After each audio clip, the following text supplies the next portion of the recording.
शिव महापुराण वायवी संहिता उत्तराखंड ऋषियों के पूछने पर वायुदेव का श्री कृष्ण और उपमन्यु के मिलन का प्रसंग सुनाना। श्री कृष्ण को उपमन्यु से ज्ञान का और भगवान शंकर से पुत्र का लाभ। सूत जी कहते हैं, सूतोवाद नमः समस्त संसार चक्रभ्रमण हेतवे गौरी कुछ तट दंड कुंकुमांकित वच्छते। श्री सूत जी कहते हैं कि समस्त संसार चक्र के परिभ्रमण में कारण रूप हैं तथा गौरी के युगल रोजों में लगे हुए केसर से जिनका वक्षस्थल अंकित है उन भगवान वल्लभ शिव को नमस्कार है। इसी प्रकार से जो है परम पुनीत नियमों का पाठ करते हुए भगवान वासुदेव को आया देख करके फिर उनके पास बैठ गए।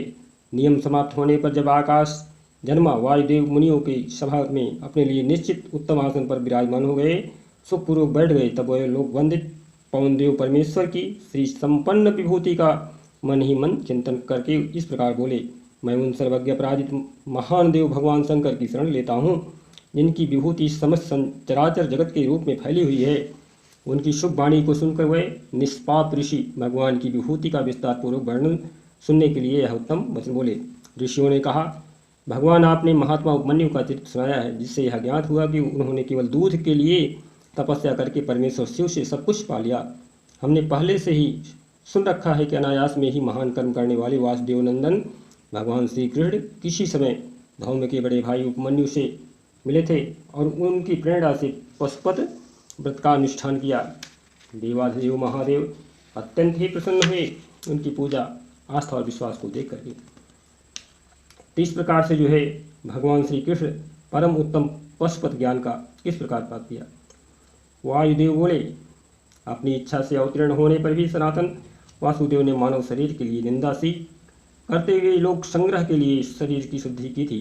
वह पुत्र प्राप्ति के निमित्त तप करने के लिए उन महामुनियों के आश्रम पर गए जहाँ बहुत से मुनि उपमन्यु का दर्शन कर रहे थे। भगवान श्री कृष्ण ने भी वहाँ जाकर के उनका दर्शन किया।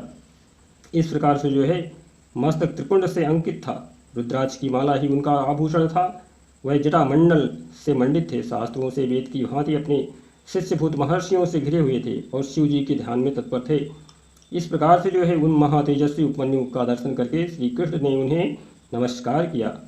श्री कृष्ण ने बड़े आदर के साथ मुनि की 3 बार परिक्रमा की, फिर अत्यंत ही प्रसन्नता के साथ मस्तक झुका करके हाथ जोड़ करके उनका स्तवन किया। तदनंतर उपमन्यु ने विधिपूर्वक अग्निरीत भस्म इत्यादि मंत्रों से श्री कृष्ण के शरीर में भस्म लगा करके उनसे जो है 12 महीने का साक्षात पशुपत व्रत करवाया। इस प्रकार से जो है दिव्य पशुपत मुनि उन श्री कृष्ण को जो है चारों ओर से घेर करके उनके पास बैठे रहने लगे।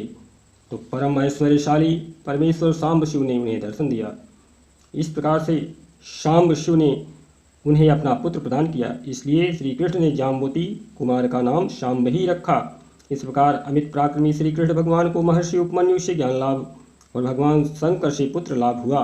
इस प्रकार यह सब प्रसंग मैंने पूरा का पूरा कह सुनाया। जो प्रतिदिन इसे कहता है, सुनता है या सुनाता है, वह भगवान विष्णु का ज्ञान पा करके उन्हीं के साथ आनंदित होता रहता है।